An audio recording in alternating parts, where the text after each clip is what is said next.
یہ تھے مولانا معراج حیدر صاحب جو زحمت کر کے یہاں تک تشریف لے کر کے آئے، ہم ان کے مشکور ہیں، اور انہوں نے جو علماء کے صفات اور ان کی اہمیت کو بیان کیا ہے، یقیناً یہ قابل ذکر ہے۔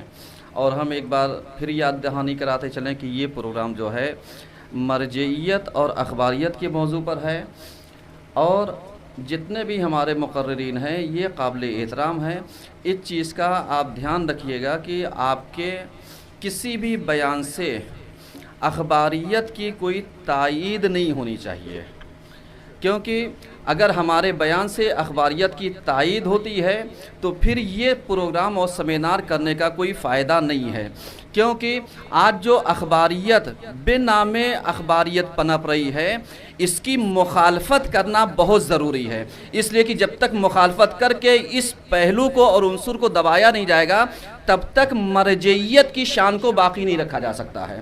تو بہرحال آنے والے جتنے بھی مقررین ہیں ان کو اس بات کو دھیان میں رکھنا پڑے گا کہ ہمیں اخباریت کی حمایت نہیں کرنی ہے، ان کی مخالفت کرنی ہے، تاکہ جو بھی اخباریت کے نام پر پوری دنیا سے ادھر ادھر سے پیسے لے کر کے یا کسی بھی بیکنگ کی وجہ سے یعنی آج شیعت میں پھوٹ اور اختلاف ڈال رہے ہیں، ان کو ہمیں پہچانوانا ضروری ہے اور ان شبہات کا ازالہ کرنا ضروری ہے، کیونکہ بہت سارے افراد ایسے ہیں کہ جو یعنی یہ بیان کرنا چاہتے ہیں کہ صاحب اخباریت الگ ہے، مرجعیت الگ ہے، اور شبہات یعنی ڈاؤٹ وغیرہ ایسے وہ پیش کرتے ہیں کہ مثلا امام کا نائب معصوم ہونا چاہیے، غیر معصوم نہیں ہو سکتا۔ تو ہمیں جاننا چاہیے کہ امام کا نائب غیر معصوم بھی معصوم کی زندگی میں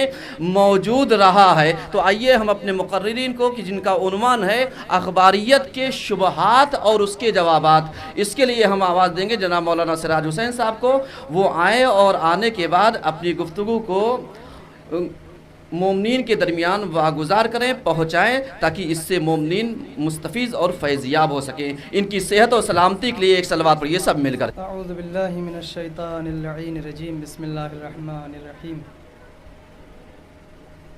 الحمد للہ رب العالمین، والصلاة والسلام علی رسولہ الکریم وعلی اہل بیتہ الطیبین الطاہرین المعصومین، اما بعد فقد قال المعصوم، بسم اللہ الرحمن الرحیم، العلماء باقون ما بقی الدہر، صلوات بر محمد و آل محمد۔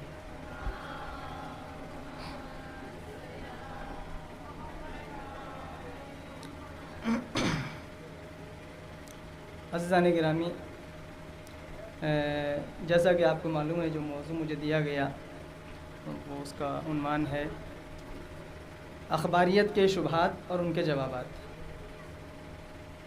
میں اس موضوع پر کچھ بھی بولنے سے پہلے سب سے پہلے میں آپ تمام افراد کا شکر گزار ہوں کہ آپ حضرات نے اتنا بہترین پروگرام منعقد کیا اور اس کو انجام دینے میں، اس کو برپا کرنے میں تعاون فرمایا، اور حجت الاسلام والمسلمین مولانا علمدار حسین صاحب اور ان کی پوری ٹیم جو کہ اصلاحی کاموں میں مسلسل سرگرم عمل ہے اور مسلسل مصروف ہے، میں بارگاہ الہی میں ان تمام افراد کی توفیقات میں اضافے کے لیے دست بدعا ہوں۔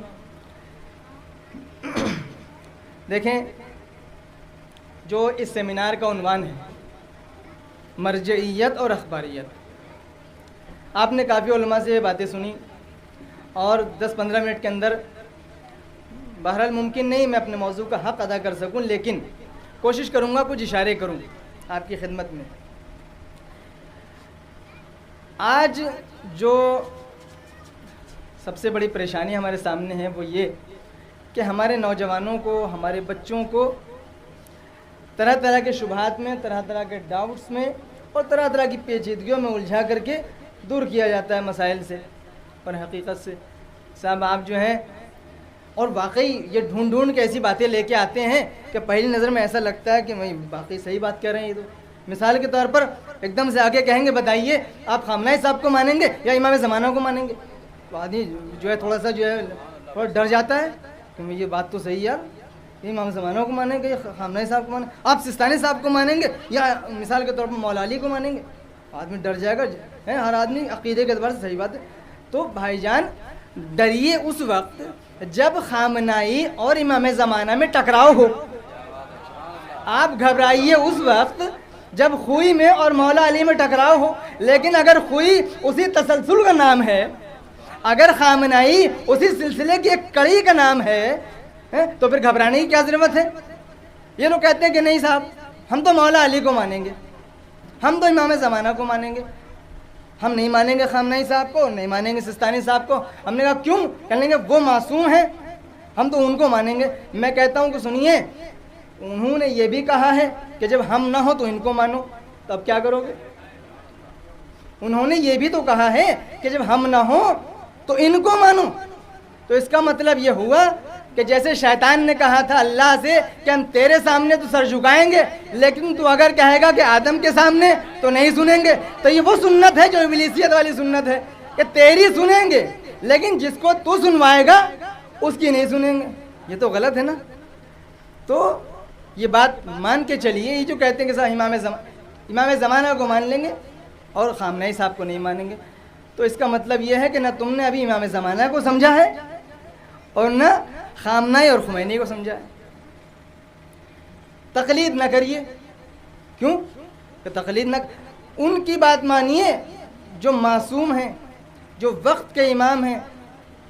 ٹھیک ہے بھیا ہم انہی کی بات مان رہے ہیں، لیکن یہ بتاؤ کہ ان کی بات جب تم تک پہنچی،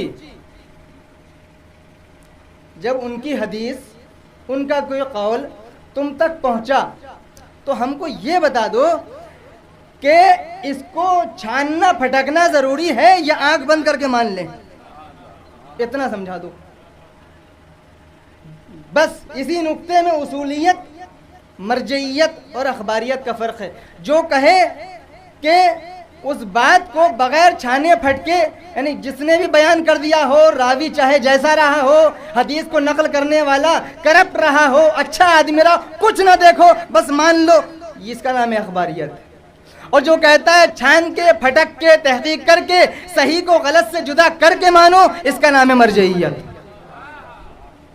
اس کا نام ہے اصولیت، اس کا نام ہے مرجعیت. جو یہ لوگ شبہ پیدا کرتے ہیں ان سے گھبرانے کی ضرورت نہیں ہے، ان سے ڈرنے کی ضرورت نہیں. آپ کو جواب آتا ہو تو ٹھیک ہے، نہ آتا ہو تو کہیے پوچھ کے بتاتا ہوں. کبھی نہیں ڈریے گا، کبھی گھبرائیے گا نہیں. شبہ شروع میں لگتا ہی ایسا ہے کہ واقعی سچ لگ رہا ہے. شبہ یعنی اس میں لگ رہا ہے، یہ اس کے نام سے واضح ہے. شبہ اسی کو کہتے ہیں جس میں حق کی تھوڑی سی ملاوٹ سی کر دی گئی ہو. تو کبھی گھبرائیے گا نہیں اور ہمیشہ اس کا جواب تلاش کریے. ارے ہم نہیں پڑھیں گے ہم نہیں پڑھیں گے نماز جمعہ، امام آئیں گے امام کے پیچھے پڑھیں گے. یہ ہے اخباریت. سمجھ رہے ہیں؟ جب امام آئیں گے تو ان کے پیچھے پڑھیں گے. بڑا آج کل چلا ہوا ہے زور شور سے کہ ہم نہیں پڑھیں گے عید کی نماز، امام آئیں گے تو پڑھیں گے. مجھے یہ بتائیے کہ آپ عید کی نماز نہ پڑھیے، جمعے کی نہ پڑھیے، وہ آپ کی مرضی ہے، لیکن اگر غیبت کا زمانہ ہے تو کیا جمعے اور عید کی نمازوں کو معطل کر دیا جائے؟ کیا ان کو ختم کر دیا جائے؟ کہتے ہیں کہ بتائیے کون سے امام کے زمانے میں جمعے کی نماز برپا ہوئی؟ کون سے امام کے زمانے میں جمعے کی نمازیں برپا ہوئی ہیں امام کے علاوہ کسی نے پڑھائی ہوں؟ یہ سب سوالات ذہنوں میں شبہ ایجاد کی جاتے ہیں. دیکھیے مولا کائنات جب درود بھیجیے پر محمد والے محمد. دیکھیے خلافت اور حکومت ہمارے ائمہ کے پاس رہی ہے یا نہیں رہی ہے؟ جب جب رہی ہے تب تب نماز جمعہ امام کی قیادت میں بھی قائم ہوئی ہے، اور امام نے گورنر بنا بنا کے جن لوگوں کو بھیجا ہے انہوں نے اپنے اپنے علاقوں میں قائم کیا. لیکن جب مولا کائنات کے زمانے میں، لیکن جب یہ حکومت اور یہ خلافت حقدار سے لوگوں نے چھین لی، نااہلوں نے، تو پھر نماز جمعہ بھی یہی بدبخت لوگ منعقد کیا کرتے تھے. یہ تو آپ نے سنا ہوگا بار بار کہ جمعے کے خطبوں سے سینکڑوں سال تک مولا کائنات کو گالیاں دی جاتی رہیں. سنا ہے کہ نہیں سنا؟ چونکہ پورا مینجمنٹ اور ایڈمنسٹریشن ان کے ہاتھ میں تھا تو لہٰذا جمعے کی نمازوں کا قیام بھی انہی کے ہاتھوں میں تھا. جب امام کو حکومت کا موقع ملا اور امام مولا کائنات حضرت علی ابن ابی طالب علیہ السلام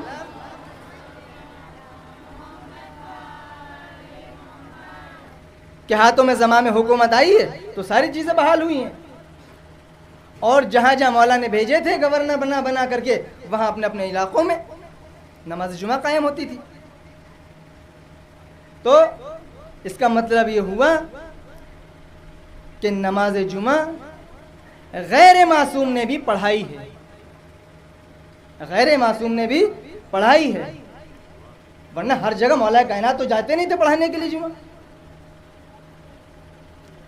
عید کی نماز میں یہ لوگ اشکال کرتے ہیں کہ صاحب عید کی نماز بھی نہیں پڑھیں گے، اور آپ لوگوں نے پتہ نہیں یہ کیا قنوت بنا رکھا ہے، اور یہ قنوت آپ لوگوں نے اپنی طرف سے بنا لیا ہے. یہ قنوت نماز عیدین کا اپنی طرف سے بنا لیا ہے. یہ لوگ کہتے ہیں، اخباری کہتے ہیں. معلوم ہے کیوں کہتے ہیں؟ اس میں سے ایک شبہ، ایک ڈاؤٹ نکالتے ہیں. سنیے غور سے، بہت توجہ چاہتا ہوں. کہتے ہیں جو خطبہ، یہ جو آپ قنوت پڑھتے ہیں، اس میں جو ایک جملہ ہے کہ پالنے والے ادخلنی فی کل خیر ادخلت فیہ محمدا و آل محمد و اخرجنی من کل شر اخرجت منہ محمدا و آل محمد. پالنے والے مجھے ہر اس خیر میں داخل کر دے جس میں تو نے محمد اور آل محمد کو داخل کیا، اور مجھے ہر اس شر سے باہر نکال دے کہ جس سے تو نے محمد اور آل محمد کو باہر نکالا. ان کا شبہ، ان کا ڈاؤٹ یہ ہے کہ یہ جو آپ دعا کر رہے ہیں، یہ جو قنوت میں دعا پڑھ رہے ہیں، یہ ٹھیک نہیں ہے. دیکھ رہے ہیں اس کے اندر جو بات ہے وہی غلط ہے. کیا بات غلط ہے بھائی؟ کہ غلط یہ ہے کہ آپ جو کہہ رہے ہیں کہ ہر اس خیر میں داخل کر دے جس میں محمد والے محمد کو داخل کیا گیا. یہ بات غلط ہے. کیوں غلط ہے بھائی؟ کہ اس لیے غلط ہے، اس لیے کہ داخل اس چیز کو کیا جاتا ہے کہ جو ایک وقت میں باہر رہا ہو. دیکھیے گا کیسے گھما پھرا کے لے کر کے آئے بات. کوئی لوگ ایسے گھما کے لے کر کے آئے. کہتے ہیں یہ جو آپ کہہ رہے ہیں کہ ہر اس خیر میں داخل کر جس میں محمد والے محمد کو داخل کیا، تو محمد والے محمد تو ہمیشہ سے داخل تھے. یہ کیا مطلب داخل کیا؟ تو کیا کبھی خارج تھے جو داخل کیا؟ یہ ڈاؤٹ ہے. اور انسان ذرا سے ایک دم سے دہل جاتا ہے کہ ہمیں یہ بات تو صحیح ہے، یہ بات تو صحیح ہے کہ محمد والے محمد کو خیر میں داخل کروا رہے ہیں. کیا یہ کبھی خارج تھے؟ یہ تو ہمیشہ سے داخل تھے. یہ ڈاؤٹ لے کر کے آئے کہ دیکھا یہ دعا ہی ٹھیک نہیں ہے. جب دعا ٹھیک نہیں تو نماز ٹھیک نہیں ہے. میں جواب بتاتا ہوں آپ کو، وقت نہیں میرے پاس ورنہ عرض کرتا. دیکھیے میں ان سے کہتا ہوں کہ بھیا یہ جو کہا گیا ہے کہ ہمیں ہر اس خیر میں داخل کر، ہمیں ہر اس خیر میں داخل کر جس میں محمد والے محمد کو داخل کیا، تم یہ سمجھ رہے ہو کہ محمد والے محمد ایک وقت خارج تھے بعد میں داخل ہوئے. ضروری نہیں ہے کہ انسان پہلے باہر ہو بعد میں داخل ہو. کہ کیوں؟ میں نے کہا قرآن کی آیت پیش کرتا ہوں، جواب دینا. کہنے کیا؟ میں نے کہا سنو، قرآن کی آیت کہہ دی یا ایتھا النفس المطمئنہ ارجعی الی ربک راضیۃ مرضیہ. امام حسین کی شان میں نازل ہوئی آیت کہ اے نفس مطمئنہ پلٹ اپنے رب کی طرف، وہ تجھ سے راضی اور تو ہم سے راضی. ادخلی فی جنتی وادخلی فی عبادی، میرے جنت میں داخل ہو جا، میرے بندوں میں داخل ہو جا. مجھے بتاؤ حسین بندگی سے خارج کب تھے جو حسین کو اللہ داخل کر رہا ہے؟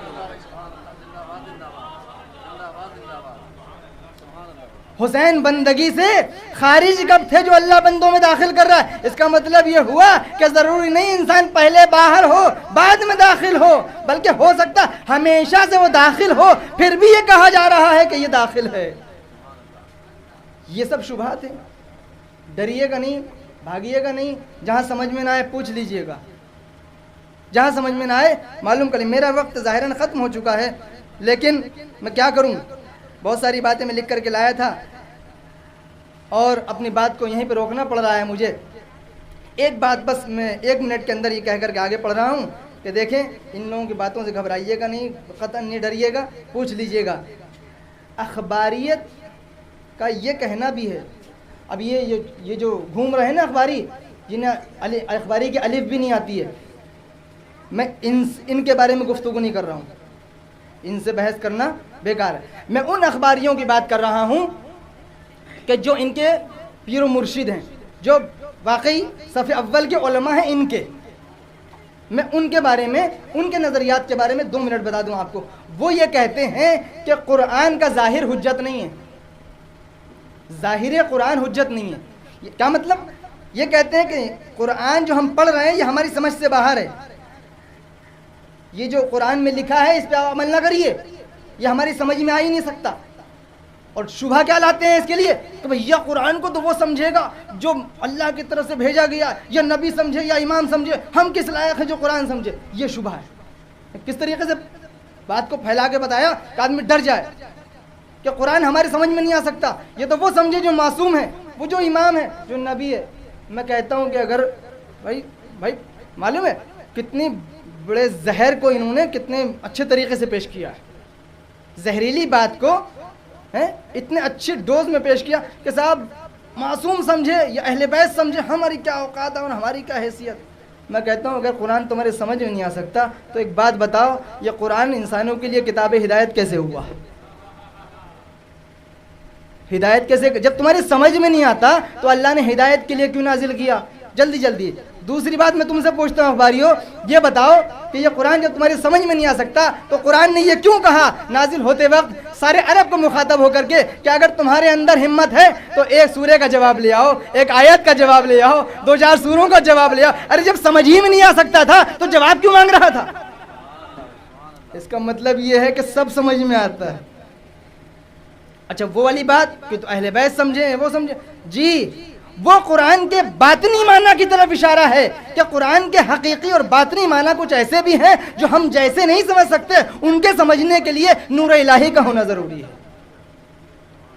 وہ اس بات کی طرف اشارہ ہے، نہ کہ ہم کچھ بھی نہیں سمجھ سکتے۔ دوسری بات جو یہ کہتے ہیں صف اول کے علماء، وہ یہ کہتے ہیں، جلدی بس ختم ہو گئی بات میری، یہ کہتے ہیں کہ جتنی حدیثیں ہیں آج تک کتب اربعہ میں موجود، یہ سب حجت ہیں اور اس کے اوپر عمل کریے۔ کچھ چھاننے کی ضرورت نہیں ہے کہ کون سی ضعیف ہے، کون سی صحیح ہے، کون سی ٹھیک ہے، کون سی مضبوط ہے، کون سی قوی ہے، کون سی حسن ہے، کون سی ضعیف ہے، کوئی مطلب نہیں، سب ٹھیک ہے۔ جتنی حدیثیں ہیں وہ سب ٹھیک ہیں۔ میں کہتا ہوں کہ اگر سب ٹھیک ہیں تو یہ بتاؤ بنی امیہ اور بنی عباس کے دور میں جو کارخانہ لگا تھا حدیثوں کے گڑھنے کا، وہ ساری حدیثیں جب جمع ہو کے اسی کتابوں میں گھس گئی ہیں تب بھی سب ٹھیک ہے، تب بھی ٹھیک ہے۔ بھئی یہی فرق ہے تم میں اور ہم میں، جو آنکھ بند کر کے مان لے صحیح غلط کا کوئی جج نہ کرے اسے اخباری کہتے ہیں، جو چھاننے تحقیق کرنے اور صحیح کو غلط سے الگ کرنے کا قائل ہو جائے اسے مجتہد کہتے ہیں، اسے اصولی کہتے ہیں، اسے مرجع کہتے ہیں۔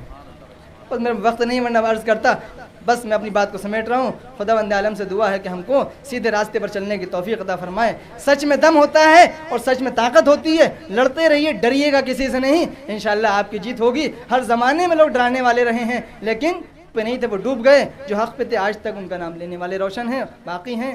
وصلی اللہ علی محمد وآلہ الطاہرین۔